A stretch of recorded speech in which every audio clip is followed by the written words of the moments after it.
자, 오늘도 부활주의를 통해서 그리스도의 능력과 평강, 그리스도의 향기, 주님이 주시는 은사가 저와 여러분에게 특별히 든든한 교회에 대한민국 위에 함께하기를 축복합니다.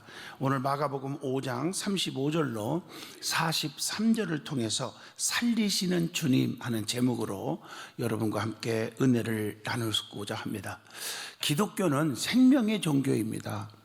살리는 종교라고 그렇게 말을 합니다. 주님께서는 요한복음 11장 25절에서 26절에서 이렇게 말씀합니다. 예수께서 이르시되 나는 부활이요 생명이니 나를 믿는 자는 죽어도 살겠고 살아서 믿는 자는 영원히 죽지 아니하리라. 이것을 내가 믿느냐? 이렇게 물어보고 있습니다.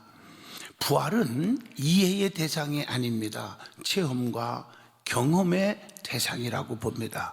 그래서 부활의 참뜻은 다시 회복하는 데 있다고 봅니다. 그래서 부활이라는 단어는 회복하는 단어와 동의어로 사용됩니다. 히브리 원어로 보면 회복은 돌아간다, 다시 고친다 하는 뜻을 가지고 있습니다. 이처럼 부활의 참뜻은 다시 회복하는 것을 의미합니다.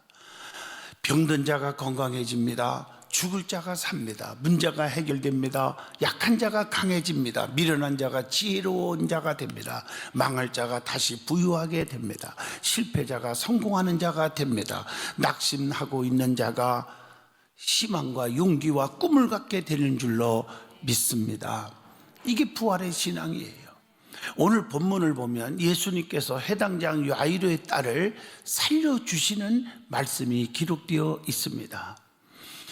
이 말씀을 통해서 해당장 야이로의 딸이 죽게 되어 오셔서 살려달라고 애원했기에 예수님께서 그의 집에 갔더니 그 딸이 이미 죽어 있었습니다. 여러분 한번 바꿔놓고 생각해 보세요. 얼마나 슬프고 가슴 아픈 얘기입니까? 겨우 12살밖에 되지 않은 딸입니다. 그런데 우리 주님께서는 해당장에게 두려워하지 말고 믿기만 하라. 이 아이가 죽은 것이 아니라 잔다 하시고, 여러분 주님이 보실 때는 죽은 게 아니라 자는 것입니다. 차원이 달라요. 그리고 그 아이의 손을 잡고 달리다금 이렇게 외쳤습니다. 이 말을 번역하면 무슨 뜻입니까? 소녀야 내가 네게 말하노니 일어나라 하는 뜻이라는 것입니다. 주님의 명령 한마디에 죽은 소녀가 곧 일어나 걸어가게 되니 사람들이 크게 놀랍다고 했습니다. 예수님께서는 아무에게도 이 말을 하지 못하게 하시고 소녀에게 먹을 것을 주라 이렇게 하셨습니다. 오늘 부활절을 맞이하여 우리의 삶이 다시 살아나는 부활의 은혜를 체험하는 복된 예배가 될 수 있기를 원합니다. 그러면 먼저 기독교의 특징이 무엇인지를 알아야 되겠습니다. 세상에는 수많은 종교들이 있습니다. 그리고 그 모든 종교들은 다 수양의 종교요, 고행의 종교요, 윤리의 종교요, 도덕의 종교요, 뭐 이렇게 말할 수 있겠죠. 그래서 다른 종교들을 비판하지는 말아야 합니다. 우리 믿는 사람들이. 그러나 내가 믿는 기독교는 생명의 종교라고 말합니다. 그래서 요한복음 11장 25절로 26절에 아까 읽어준 말씀 다시 읽습니다. 나는 부활이요 생명이니 나를 믿는 자는 죽어도 살겠고 살아서 믿는 자는 영원히 죽지 아니하리니 이것을 네가 믿느냐라고 말씀합니다. 그래서 요한복음 3장 16절 보세요. 하나님이 그랬기 때문에 죄로 말미암아 죽어야 할 우리들을 위해서 주님을 보내주신 거 아닙니까? 그래서 하나님이 세상을 이처럼 사랑하사 독생자를 주셨으니 이는 그를 믿는 자마다 멸망하지 않고 영생을 얻게 하려 하심이라. 그리고 생명을 얻습니다. 요한복음 10장 10절에 내가 온 것은 양으로 생명을 얻게 하고 더 풍성하게 얻게 하려는 것이라 이렇게 말했어요. 그러므로 기독교는 생명의 종교입니다. 두 번째, 기독교는 무슨 종교예요? 변화의 종교라고 말합니다. 부활하신 예수님을 진심으로 만나기만 하면 진심으로 만나면 이게 전제입니다. 변화가 꼭 일어납니다. 사도행전 2장 42절에 사도들이 가르침을 받았습니다. 또 사도행전 2장 42절에 서로 교제하고 떡을 떼며 오로지 기도하는 일에 힘썼다 그랬습니다. 사도행전 2장 46절에 날마다 마음을 같이하여 성전에 모이기를 힘쓰고 그렇게 말하고 있습니다. 사도행전 2장 37절에 말씀을 들을 때, 사도들의 말씀을 들을 때 우리가 어찌할꼬 하고 찔림받는 일들이 많아졌습니다. 사도행전 2장 47절에 하나님을 찬미하며 온 백성에게 뭘 들었어요? 친송을 받았다고 말씀합니다. 그랬더니 사도행전 2장 47절에 열매가 맺혀지는데 주께서 구원받는 사람을 날마다 더하게 하시니라. 이게 바로 변화의 삶입니다. 삶이 변화되어야 합니다. 절망의 삶에서 희망의 삶으로 변화를 받았다는 것입니다. 예수님께서 우리를 위하여 죽으셨고 우리를 위하여 다시 사셨습니다. 절망이 희망으로 바꿔진 것입니다. 정죄의 삶에서 용서의 삶으로 변화되었습니다. 모세의 율법으로 유죄 판결을 받은 인간들이 예수 그리스도의 부활에 의해서 무죄 판결을 받게 되었습니다. 무죄 이렇게 되었어요. 얼마나 감사한 일이에요. 인간과 하나님과의 관계가 회복되었습니다. 미움의 삶에서 사랑의 삶으로 변화되었습니다. 원수를 사랑하는 힘의 근원은 십자가에 있습니다. 그 십자가의 승리는 사랑의 승리였습니다. 예수님께서는 부활하신 후에 누구에게 찾아오셨습니까? 하는 얘기입니다. 자, 주님은 부활하신 후에 찾아오셨어요. 누구에게? 슬퍼하는 마리에게 오셔서 위로를 주셨어요. 요한복음 20장 13절에 천사들이 이르되 어찌하여 여자여 어찌하여 우느냐. 무덤에서 울고 있는 마리아의 모습을 볼 수 있잖아요. 요한복음 20장 11절 마리아는 무덤 밖에 서서 울고 있더니 울면서 구부려 무덤 안으로 들여다보니 이런 말씀이 있잖아요. 어찌 우느냐고 천사들이 물어봅니다. 13절 예수께서는 슬퍼하는 자에게 찾아오셔서 위로하십니다. 요한복음 20장 16절에 예수께서 마리아야 하시거늘 마리아가 돌이켜 히브리 말로 라보니 하니 이런 말씀이 나오잖아요. 두려워하고 있는 또 제자들에게 또 오셔서도 예수님은 평안을 주셨어요. 요한복음 20장 19절에 예수께서 오사 가운데 서서 이르시되 너희에게 평강이 있을지어다. 두려워 떨고 있는 제자들에게 오셔서 평강이 있을지어다 라고 하시면서 축복하신 거예요. 요한복음 20장 19절에 예수께서 오사 가운데 서서 이르시되 너희에게 평강이 있을지어다. 오늘도 주님이 여러분에게 찾아오셔서 부활의 주님을 만나게 하십니다. 그리고 평강할지어다 하고 축복을 주시는 줄로 믿습니다. 우리 주님께서는 평안을 주시면서 또 두려워하지 말라. 요한복음 14장 27절 보시면 평안을 너희에게 끼치노니 곧 나의 평안을 너희에게 주노라 라고 말씀합니다. 의심하고 있는 도마에게 찾아오셔서 또한 나의 주 나의 하나님이라고 고백을 하게 하십니다. 요한복음 20장 29절에 너는 나를 본고로 믿느냐? 만져보고 믿느냐?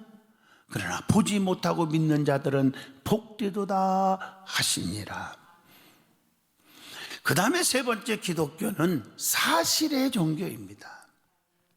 예수님의 탄생, 예수님의 죽음, 예수님의 부활, 예수님의 승천은 모두 다 역사적인 사실입니다. 누가복음 1장 1절로 4절에 우리 중에 이루어진 사실에 대하여 이렇게 말씀하잖아요. 믿음으로 구원받고 믿음으로 보고 듣는 사실입니다. 사도행전 4장 20절, 우리는 보고 들은 것을 말하지 아니할 수가 없다고 말합니다. 네 번째, 기독교는 이적과 기적의 종교입니다. 체험의 종교입니다. 성경을 보면 엄청난 기적들이 많이 기록되어 있어요. 맹인이 보게 됩니다. 마태복음 21장 14절에 맹인과 전원자들이 성전에서 예수께 나오매 고쳐주시니 그랬어요. 또 못 걷는 사람이 걷게 됩니다. 사도행전 8장 7절에 많은 중풍병자와 못 걷는 사람이 나으니 그렇게 말하고 있어요. 또 한센병자가 고침을 받았습니다. 마태복음 8장 2절로 3절을 읽어보면 예수께서 손을 내밀어 그에게 대시며 이르시되 내가 원하노니 깨끗함을 받으라 하시니 즉시 그의 나병이 나았다고 했습니다. 또 죽은 자도 살아났습니다. 마태복음 11장 5절에 죽은 자가 살아나며 가난한 자에게 복음이 전파된다 하라 이렇게 말하고 있습니다. 다섯 번째로 기독교는 사랑의 종교입니다. 죄인을 구원하려고 십자가에 죽으시고 부활하신 사랑의 종교입니다. 로마서 5장 6절로 11절에 그렇게 말씀하고 계십니다. 또한 우리 주님께서는 새 계명을 주시면서 뭐라고 그랬습니까? 서로 사랑하라. 요한복음 13장 34절에 새 계명을 너희에게 주노니 서로 어떻게 하라? 서로 사랑하라. 내가 너희를 사랑한 것 같이 너희도 서로 사랑하라. 이렇게 말씀하고 계십니다. 자, 그러면 부활을 믿는 해당장 야이로의 신앙을 오늘 본받으자고 오늘 본문을 주셨습니다. 예수님께서는 죽은 자를 살리시는 분이라고 말씀합니다. 그래서 성경을 보면 예수님이 하신 사역을 보면요, 마태, 마가, 누가, 요한복음, 사복음서를 보면 전부가 살리시고 살리시고 살리시고라는 말씀이 무척 많이 기록되어 있습니다.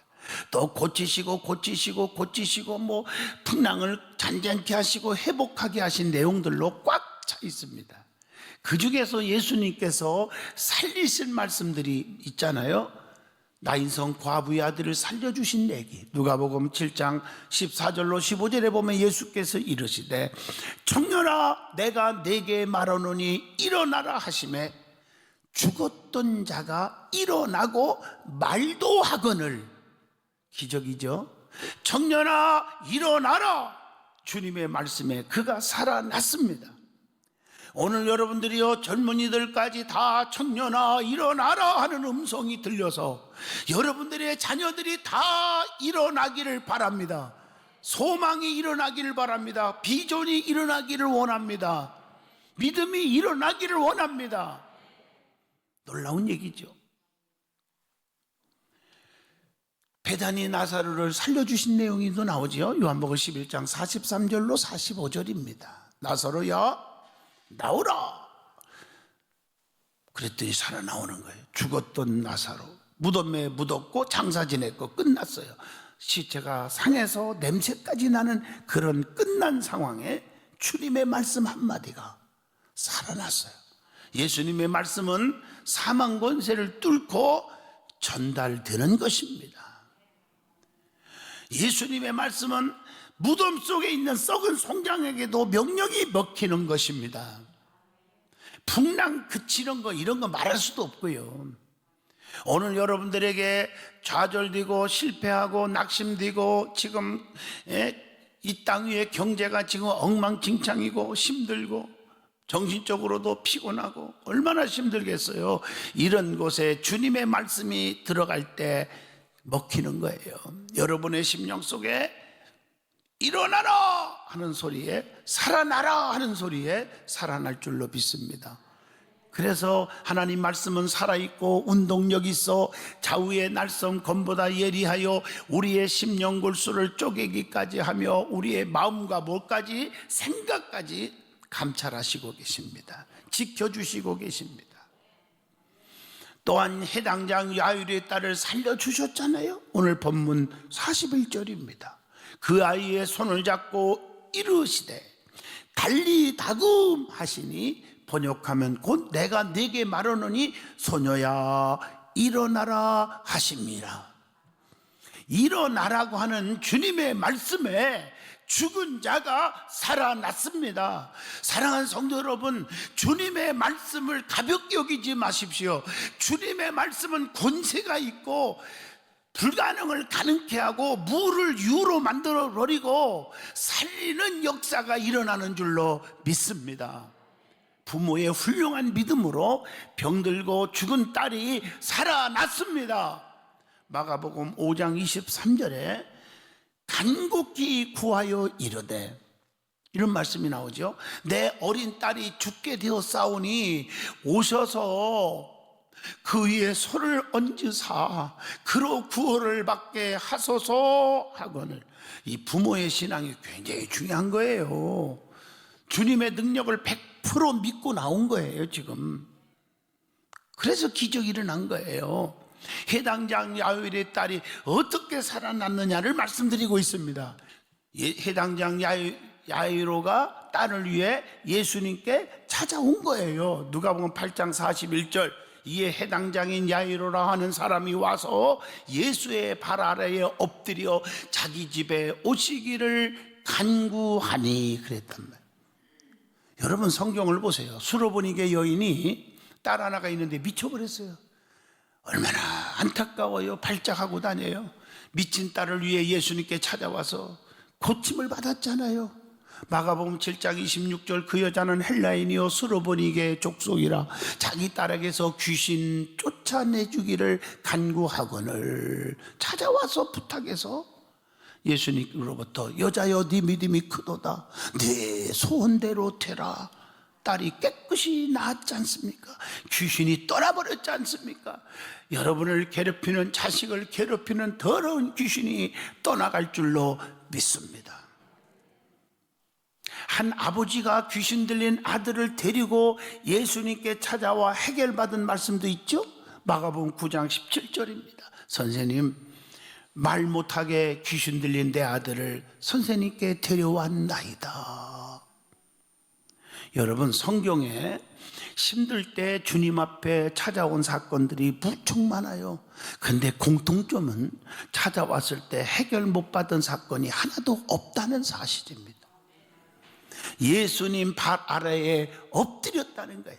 마가복음 5장 22절 보세요. 해당장 중에 하나인 야이로라 하는 이가 와서 예수를 보고, 주님 앞에 찾아왔으니까 주님을 보고 발 아래 엎드려 그랬단 말이에요. 여러분 주님 발 앞에 엎드리기를 바랍니다. 믿는 자들에게는 능치보담이 없잖아요. 믿기만 하면. 마가복음 9장 23절에 예수께서 이르시되 할 수 있거든이 무슨 말이냐, 믿는 자들에게는 능히 하지 못할 일이 없느니라 하시니 그랬단 말이에요. 그리고 간절한 마음으로 애원하여야 합니다.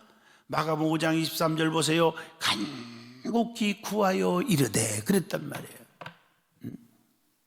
여러분 성경을 보면 간구할 때 응답 주잖아요. 마태복음 7장 7절로 8절 보세요. 구하는 이마다 받을 것이요, 찾는 이는 찾아낼 것이요, 두드리는 이에게는 열릴 것이니라. 그래서 구하라, 찾으라, 두드리라고 말씀하고 계시잖아요.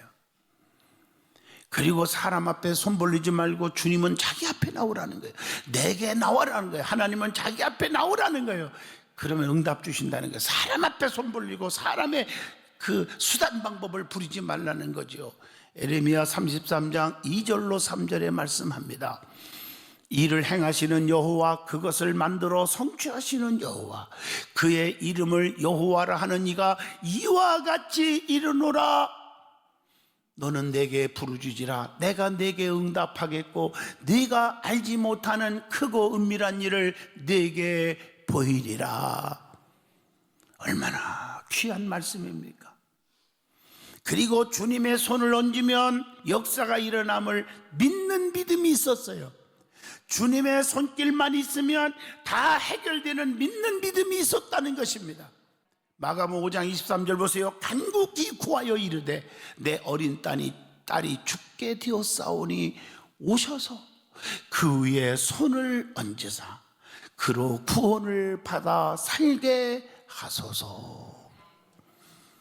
주님의 손으로 침을 뱉어 진흙으로 바르시고 실로암에 가서 씻으라 하시니 눈이 떠진 얘기도 요한복음 9장 6절로 7절에 기록되어 있지 않습니까?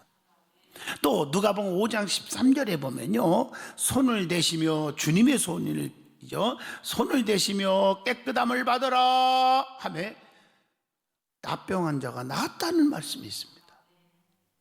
또 마가복음 7장 33절 보면요, 손가락을 양귀에 딱 대고 혀에 손을 대시며 고쳐주신 말씀이 있어요. 하여튼 주님의 손길은 어디든지 닿기만 하면 기적이 일어나네요. 주님의 손길이 여러분에게 닿기를 원합니다. 그리고 주님께서 뭐라고 말씀했어요? 두려워하지 말고 믿기만 하라, 이렇게 말했잖아요. 오늘 본문 36절을 한번 보시면 두려워하지 말고 믿기만 하라 그랬어요. 여러분, 우리가 기적은요, 중요한 것은 두려워하지 않는 거예요. 믿는 사람은 두려움이 없어야 돼요. 불안, 초조, 낙심, 걱정, 벌벌 떨고 두려워하고 근심, 걱정, 주님 원하지 않아요. 여러분, 죽음도 두려워하지 말아야 합니다. 히브리서 2장 15절에 죽기를 두려워함으로 한평생 매여 종로로 타는 모든 자들을 놓아주려 하심이 그랬어요. 환난과 역경을 두려워하지 말아야 돼요. 욥기서 15장 24절에 보면 환난과 역경이 그를 두렵게 하며 싸움을 준비한 왕처럼 그를 쳐서 이기리라 이랬어요. 어떤 환난과 역경이 와도 두려워하지 않기를 바랍니다. 뭐든 이래 두려워하면 안 돼요. 사람은 하나님을 두려워해야 합니다. 세상을 두려워하면 안 됩니다. 하나님만 두려워하세요. 마태복음 10장 28절 보시면 오직 몸과 영혼을 능히 지옥에 멸할 수 있는 일을 두려워하라. 그분이 누구요? 하나님이죠. 사람은요, 사람을 두려워하면 안 돼요. 주님의 능력을 믿어야 됩니다. 마가복음 9장 23절 할 수 있거든이 무슨 말이냐? 믿는 자들에게는 능치 못함이 없느니라, 이렇게 말씀했지 않았습니까? 주님의 능력을 믿으셔야 돼요. 또한 비웃는 자들을 내어 보내 부모와 세 제자만 함께 있게 했다. 이 참 중요한 오늘 본문 40절입니다. 그들이 비웃더라 할 때 예수님께 반응이 어땠어요? 예수께서 그들을 다 내보내신 후에 아이의 부모와 또 자기와 함께 한 자들을 데리시고 아이 있는 곳에 들어가사, 이렇게 말씀했어요. 아이의 부모들과 함께 있었어요. 세상 사람들을 영적으로 말합니다. 멀리 해야 됩니다. 오늘 사람들은 이 신앙에 도움이 안 되는 사람들과 너무 가깝게 지내요. 그러지 마세요. 아무리 인간적인 정도 중요하지만 여러분 손해봅니다. 믿음의 사람들과 교제가 이루어져야 되지 않겠습니까? 그리고 나서 베드로에게도, 성경에 보세요. 예수님은 베드로에게도 기적을 일으킬 때 그물이 찢어질 정도로 2배 가득 싣는 성공하게 할 때 어떻게 했어요? 누가복음 5장 5절로 6절에 나오잖아요. 베드로가 어떻게 했어요? 시몬의 배에 오르사 육지에서 조금 어떻게 뛰게 하시고, 그리고 나서 말씀을 가르치시고 깊은 곳에 그물을 던지라 해서 기적을 이루게 하셨잖아요. 여러분, 육지에서 좀 뛰게 하시고 세상과 좀 구별시켜야 된다는 것입니다. 오늘 본문 41절을 보시면 아이의 손을 잡고 달리 다금하시니 소녀가 살아났다고 기록되어 있잖아요. 결론적으로 말씀드리면 우리 주님께서는 죽은 자를 살리시는 분이라는 것입니다.